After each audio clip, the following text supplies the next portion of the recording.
প্যারে হাজিরিন, আজকের দিনটি অনেকগুলো কারণে অনেক বেশি গুরুত্বের দাবি বহন করে।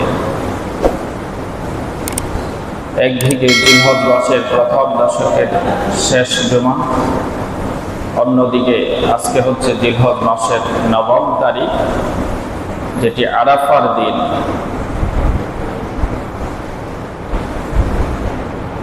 এই দিনের অনেক বেশি ফজিলত, অনেক বেশি গুরুত্ব, অনেক বেশি মাহাত্ম্য মুমিন বান্দাদের জীবনে রয়েছে। হজের মূল আনুষ্ঠানিকতা সমূহের মধ্যে জিলহজ মাসের 9 তারিখে গুরুত্বপূর্ণ আনুষ্ঠানিকতা, গুরুত্বপূর্ণ কাজ তথা ওকুফে আরাফা, আরাফায় অবস্থানের মাধ্যমে হজের মূল কার্য এই 9 তারিখে সম্পাদন করা হয়।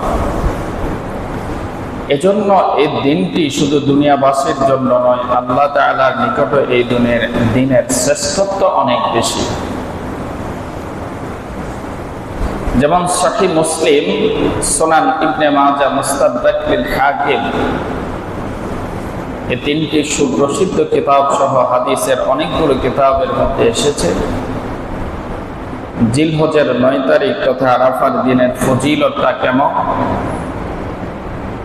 উম্মুল মুমিনিন আয়েশা রাদিয়াল্লাহু তাআলা আনহা ইরশাদ করেন, ইন্না রাসূলুল্লাহ সাল্লাল্লাহু আলাইহি ওয়াসাল্লাম قال,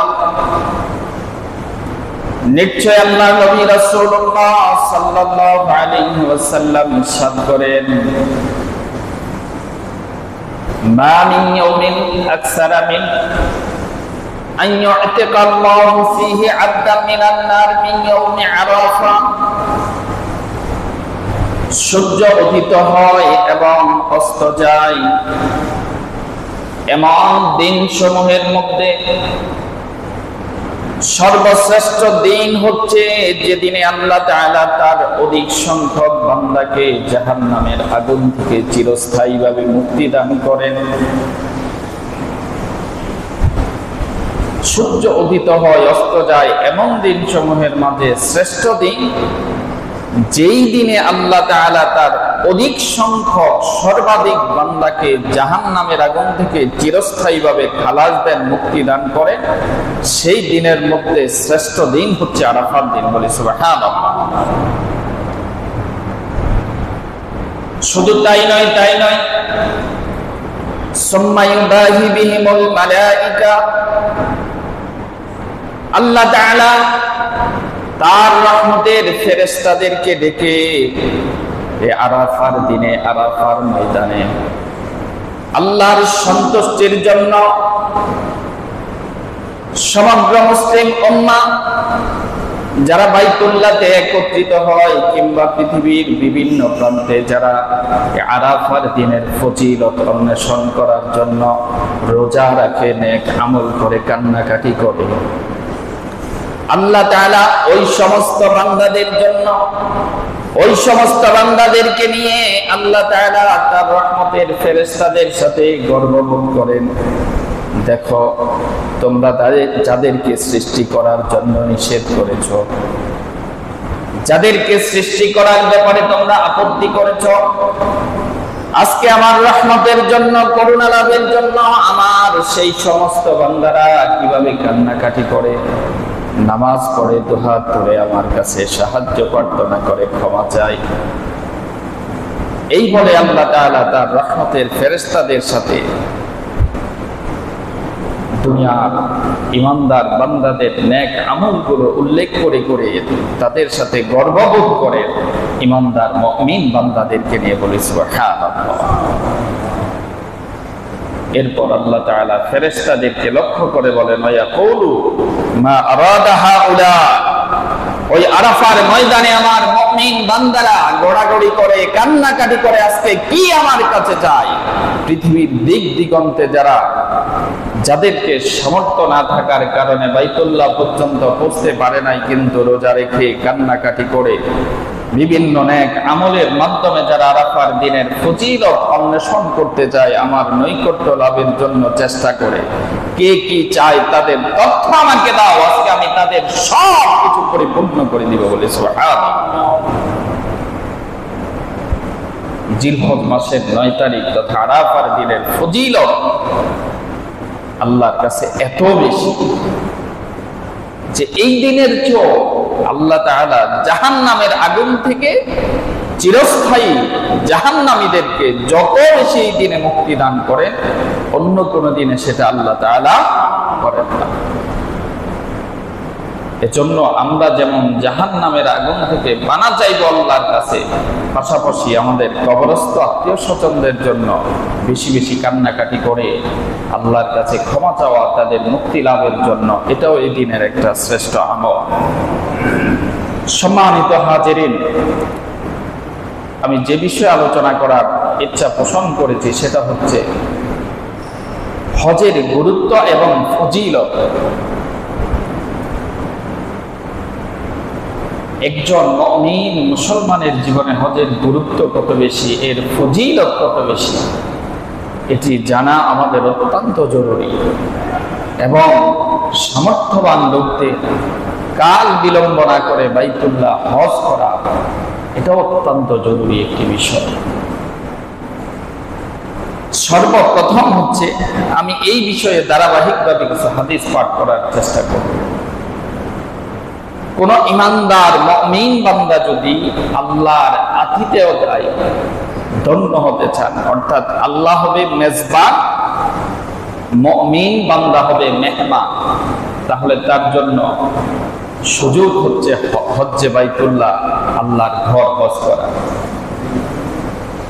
আল্লাহ হবে কি মেজবান, মুমিন হবে মেহমান। আল্লাহর আতিথেয়তা যদি কেউ গ্রহণ করতে চায় তাহলে তার জন্য সুযোগ হচ্ছে বাইতুল্লাহ হজ করা। সুবহানাল্লাহ বলবেন না? আল্লাহর মেহমান হওয়া, এর চেয়ে দুনিয়াতে আর বড় পাওনা, বড় অর্জন, বড় সৌভাগ্য আর কি আছে? এটি আমার কথা নয়, হাদিসের মধ্যে এসেছে। সুনান ইবনে মাজাহ এবং আরো অনেকগুলো হাদিসের কিতাবের মধ্যে এসেছে। আল্লাহর নবীর সাহাবী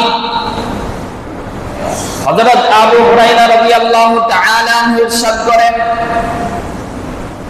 আন্নান নবী সাল্লাল্লাহু আলাইহি ওয়াসাল্লাম قال, নিশ্চয় আল্লাহর নবী বর্ণনা করেন,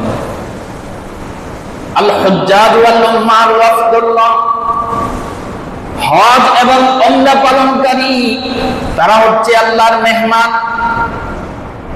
হজ এবং উমরা পালনকারী তারা কি? আল্লাহ মেহমান, আর আল্লাহ হচ্ছে তাদের মেজবান, আল্লাহ তাদেরকে আতিথেয়তা করে। আল্লাহ কি সেখানে গেলে ভালো খাবার দাবারের ব্যবস্থা করবে? আল্লাহর মেহমানদারি, মুমিন বান্দার প্রতি আল্লাহর মেহমানদারি কি হবে? তার গুনাহ থেকে তাকে মুক্তি দান করা, তার দোয়াগুলো, তার চাওয়াগুলো, নেক হাজাতগুলো পূরণ করে দেওয়া, এটা হবে আল্লাহ আতিথেয়তা। সেটাই আল্লাহ তাআলা করেন। আল্লাহর নবী ইরশাদ করেন, আল হুজ্জাজ ওয়াল উম্মান ওয়াফদুল্লাহ, হজ এবং উমরা পালনকারী হচ্ছে আল্লাহর মেহমান। ইন দাউহু ইস্তাজাবাহুম, তারা যখন যা আল্লাহর কাছে চায় আল্লাহ তাআলা তাই পরিপূর্ণ করেন। যখনই আল্লাহর কাছে দোয়া করেন আল্লাহ তাআলা তাদের সেই দোয়াকে মঞ্জুর করেন, কবুল করেন। ওয়া ইন ইস্তাগফারু গফারা লাহুম, যখনই তারা দুহাত তুলে আল্লাহর কাছে ক্ষমা চায়, নিজের জন্য কিংবা অন্য কারোর জন্য, আল্লাহ তাআলা তাদেরকে ক্ষমা করে দেন। যখন আল্লাহর মেহমান হয়ে যায়, আল্লাহ তাদেরকে আতিথেয়তা করেন তাদের দোয়া কবুল করার মাধ্যমে, এবং তারা যার জন্য ক্ষমা চায় আল্লাহ তাআলা তাদেরকে ক্ষমা করে দেন। এজন্য কোন বান্দা যদি আল্লাহর মেহমানদারি গ্রহণ করতে চায় তার জন্য সুযোগ হচ্ছে হজ করা।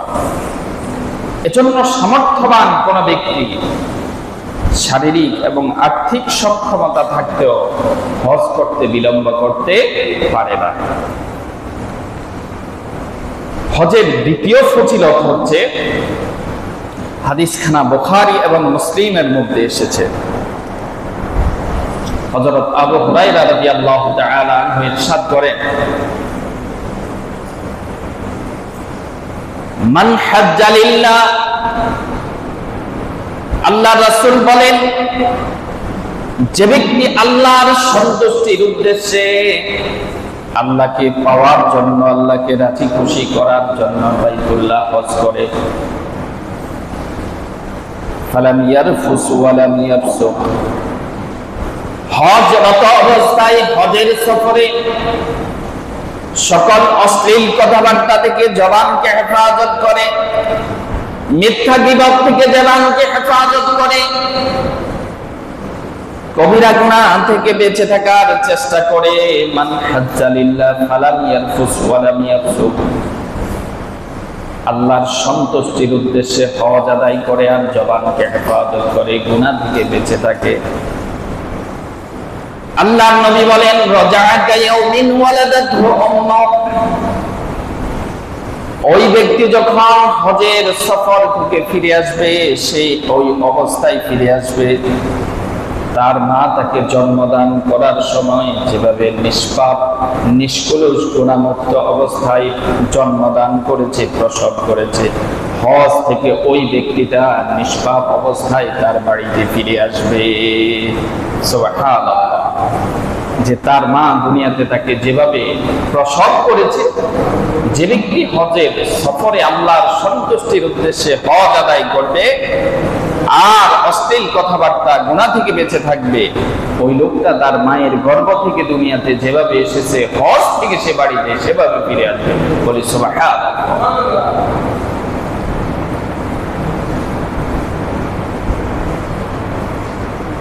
জামিআ তিরমিজি, সুনান ইবনে মাজাহ এবং সহিহ ইবনে হিব্বানের মধ্যে আরেকটি চমৎকার হাদিস এসেছে।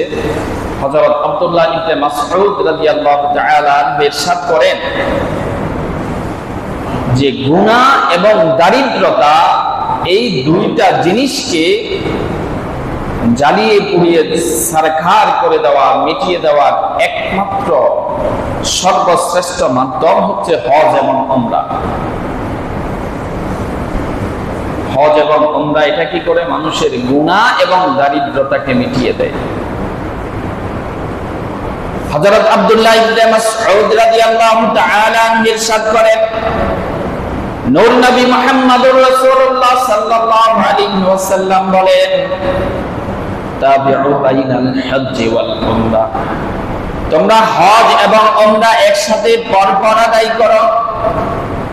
ফাইন্নাহুমা ইয়ানফিআনিল ফাকরা ওয়াজ যুনুব কামা ইয়ানফিল কিরু খাবাসাল হাদিদি ওয়াজ যাহাবি ওয়াল ফিদ্দা। হজ এবং উমরা এটা মানুষের গুনাহ এবং দারিদ্রতাকে এভাবে জ্বালিয়ে পুড়িয়ে ছারখার করে দেয়, শেষ করে দেয়, যেমনি ভাবে কামানের হাফড় লোহা স্বর্ণরৌপ্য থেকে তার ময়লাগুলোকে জ্বালিয়ে পুড়িয়ে দুর্বিত করে দেয়। হজ এবং উমরার মাধ্যমে আল্লাহ তাআলা বান্দার গুনাহ এবং তার দারিদ্রতাকে সেভাবে মিটিয়ে দেয়।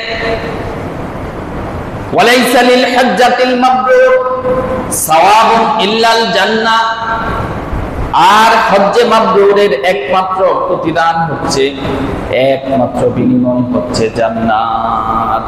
সুবহানাল্লাহ। হজ্জে মাবরুর, যার হজ আল্লাহর কাছে কবুল হয়ে যায়, এর প্রতিদান একটাই, দ্বিতীয় কোনো প্রতিদান নাই, জান্নাত। বলি সুবহানাল্লাহ।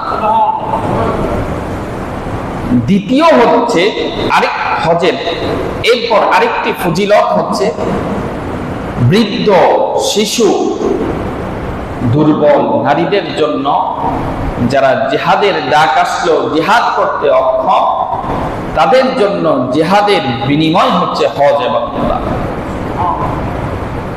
যেমন হাদিসের মধ্যে এসেছে, সাইয়েদনা আবু হুরায়রা রাদিয়াল্লাহু তাআলা আনহু ইরশাদ করেন, জিহাদুল কাবীরি ওয়াস সাগীরি ওয়াদ দাঈফি ওয়াল মারআ। কয়জন?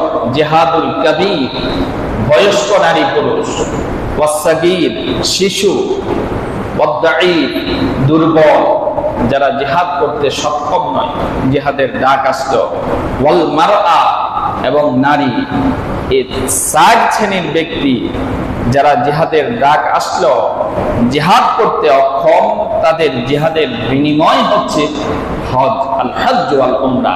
হজ এবং উমরা আদায় করলে এই 4 শ্রেণীর ব্যক্তি তারা হজ এবং উমরার পাশাপাশি জিহাদের সওয়াবও পেয়ে যাবে। সুবহানাল্লাহ।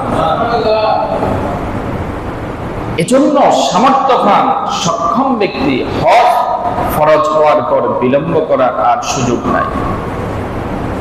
যেমন সহিহ ইবনে হিব্বানের মধ্যে এসেছে, কোন ব্যক্তিকে শারীরিক এবং আর্থিক সক্ষমতা সত্ত্বেও যদি হজ করতে বিলম্ব করে, তার জন্য রাসূলুল্লাহ সাল্লাল্লাহু আলাইহি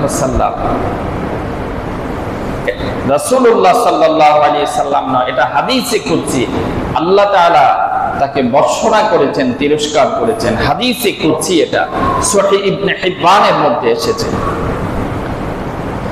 আল্লাহ নবীর সাহাবী হযরত আবু সাঈদ খুদরি রাদিয়াল্লাহু তাআলা আনহু ইরশাদ করেন, قال رسول الله صلى الله عليه وسلم,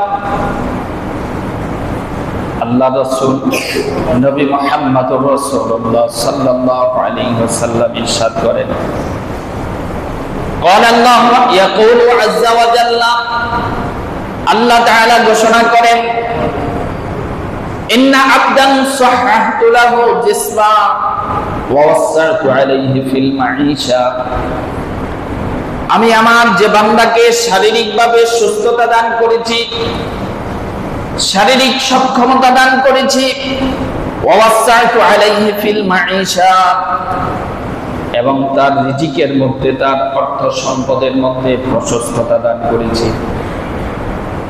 হজ করার জন্য যে ব্যয় প্রয়োজন সেটাও দান করেছি, শারীরিক সুস্থতাও দান করেছি। হজের জন্য মৌলিক যে 2টা বিষয়, শারীরিক সক্ষমতা সুস্থতা, আর্থিক সক্ষমতা সচ্ছলতা, 2টা জিনিস আমি যে বান্দাকে দান করেছি, তামদি আলাইহি খামসাতু আম, তার এই 2টা গুণ শর্ত তার উপর 5 বছর অতিবাহিত হয়। 1 বছর, 2 বছর, 3 বছর, 5 বছর এভাবে অতিবাহিত হয়, হজ আদায় করে না। লা ইয়াকিদু ইলাইয়া, কিন্তু সে আমার ঘর জিয়ারতের জন্য আসে না। আল্লাহ তাআলা বলেন, লামাহরু, ওই ব্যক্তিটা হচ্ছে কপাল পোড়া, দুর্ভাগা, হতভাগা, আমার সকল রহমত, কল্যাণ, বরকত থেকে বঞ্চিত ব্যক্তি। বলি না আউযুবিল্লাহ। এজন্য হজ করার সামর্থ্য যদি থাকে, শারীরিকভাবে যদি আপনি সক্ষম হয়ে থাকেন, তাহলে দুনিয়ার কোন অজুহাত, দুনিয়ার কোন ওজরকে সামনে এসে আপনি যদি বিলম্ব করেন, তাহলে আল্লাহর কাছে জবাবদিহি করতে হবে। ওই অবস্থায় যদি মৃত্যুবরণ করেন, নিঃসন্দেহে আপনি আল্লাহর কাছে কাল কিয়ামতের ময়দানের জন্য জবাবদিহি করতে হবে। আমাদের মধ্যে অনেক ব্যক্তি আছে, হজ করার সামর্থ্য আছে, বলে আমি আমার ছেলে বিয়ে করাই, মেয়েগুলো বিয়ে দিই, তারপরে হজ করব। আপনার ছেলে আর মেয়ের বিয়ে হওয়া পর্যন্ত আপনি সেই সুযোগ পাবেন, আপনার শরীর সুস্থ থাকবে, আর্থিক সক্ষমতা থাকবে, এরপর আপনি হজ আদায় করবেন। সেই গ্যারান্টি, সেই নিশ্চয়তা আপনাকে কে দিয়েছে? যে সমস্ত ছেলে মেয়ে অপ্রাপ্ত বয়স্ক অবস্থায় পিতামাতা 2 জন কিংবা 1 জনকে হারায়, মারা যায়, তাদের কি দুনিয়াতে বিয়ে শাদী বন্ধ থাকে? আমি বাড়ি করি, ঘর করি, অনেকে মনে করে 30-40 বছর বয়স, এখন তো পয়সা কামানোর বয়স, এখন কি আর হজ করার বয়স নেই? হজ তো কর্ম 50-60 বছর যখন হয়, যখন আরেকজনের সাহায্য ছাড়া চলা যায় না, লাঠি ছাড়া চলা যায় না, ঠিক মতে ওযু আছে না গেছে সে বিষয়টাও বলতে পারে না। আমাদের দেশের অধিকাংশ লোকের চিন্তা হলো ওই বয়সে গিয়ে হজ আদায় করবে। কিন্তু হজ হচ্ছে যখনই আপনার উপর হজ করার সামর্থ্য থাকে, বিলম্ব না করে, দীর্ঘায়িত না করে, যত দ্রুত হজ করতে পারে, এটাই আপনার উচিত। হাদিস এটাই প্রমাণ করে যে হজের সামর্থ্য থাকা সত্ত্বেও 1 বছর 2 বছর এভাবে 5 বছর পর্যন্ত যদি অতিবাহিত করে, আল্লাহ তাআলা হাদিসে কুদসির মাধ্যমে জানিয়ে দিয়েছেন, লা ইয়াফিদু ইলাইয়া, আমার ঘর বাইতুল্লাহ জিয়ারতের জন্য যদি না আসে, লা মাহরুম, ওই বান্দা আমার সব কিছু থেকে বঞ্চিত। ওই বান্দা আল্লাহর বান্দারে অন্তর্ভুক্ত থাকে না, বলি না আউযুবিল্লাহ মিন যালিক। তবে একটি বিষয় খেয়াল রাখতে হবে, কোন নারীর যদি আর্থিক এবং শারীরিক সামর্থ্য থাকে, আমাদের দেশে এই কাজগুলো অনেক জায়গায় হয় না জানার কারণে, সেটি হচ্ছে কোন মহিলা একাকী হজ করতে পারবে না। ওনার আর্থিক এবং শারীরিক সামর্থ্য যতই থাকুক না কেন, মহিলা হজ করার জন্য তার সাথে আমাদের দেশ থেকে হজ করার জন্য তার সাথে একজন মাহরাম পুরুষ অবশ্যই থাকতে হবে। যেমন হাদিসের মধ্যে এসেছে, লা ইয়াহিল্লু লিইমরাআতিন মুসলিমা, কোন মুসলিম রমণী নারীর জন্য বৈধ নয়, মাসিরাতা লাইলা, তুসাফিরু মাসিরাতা লাইলা, এক রাত অতিক্রম করতে, এতদূর পরিমাণ পথ একাকী সফর করা, যতদূর পরিমাণ পথ সফর করতে 1 রাত লাগে। হেঁটে হেঁটে, কিভাবে হেঁটে সফর করতে কতক্ষণ সময় লাগে? 1 রাত সময় লাগে। এই পরিমাণ পথ কোন নারীর জন্য একাকী সফর করা বৈধ নয়। আমাদের দেশ থেকে সৌদি আরব পৌঁছতে কয় রাতের সময়? 6 মাসে হেঁটে যাওয়া সম্ভব? এজন্য আমাদের দেশ থেকে কোন নারী মাহরাম ব্যতীত একাকী হজে যেতে পারবে না, তার সাথে অবশ্যই মাহরাম লাগবে। কিন্তু আমাদের দেশে ঘটে, এই জাতীয় কিছু ঘটনা ঘটে যে মহিলা এদেশ থেকে চলে যায় দূর দূরান্ত, ওই দেশে গিয়ে কোনো কিছু বুঝে না, ডান বুঝে না, বাম বুঝে না। এজন্য মহিলাদের অবশ্যই হজে যাওয়ার জন্য একজন মাহরাম পুরুষ থাকতে হবে। এটা হচ্ছে ওনার হজের ফরজিয়াতের মধ্যে এটাও একটা মৌলিক বিষয়। যাই হোক, মূল বিষয় হচ্ছে আমরা যারা সামর্থ্যবান, যাদেরকে আল্লাহ তাআলা সামর্থ্য দিয়েছেন হজ করার ক্ষেত্রে, বিলম্ব না করে দুনিয়ার ওজর, ছেলে বিয়ে দেওয়া, মেয়ে বিয়ে দেওয়া, ছেলে বিয়ে করায় মেয়ে বিয়ে দিয়ে, এই সমস্ত ওজর আপত্তি, ভারীঘর করি, আপনার দুনিয়ার সব আয়োজন যা আছে সব দুনিয়াবি, এই সমস্ত ওজর আপত্তিকে সামনে রেখে কখনো হজ আদায় বিলম্ব করা, এটা কোনো ইমানদারের পক্ষে সম্ভব, সমীচীন নয়।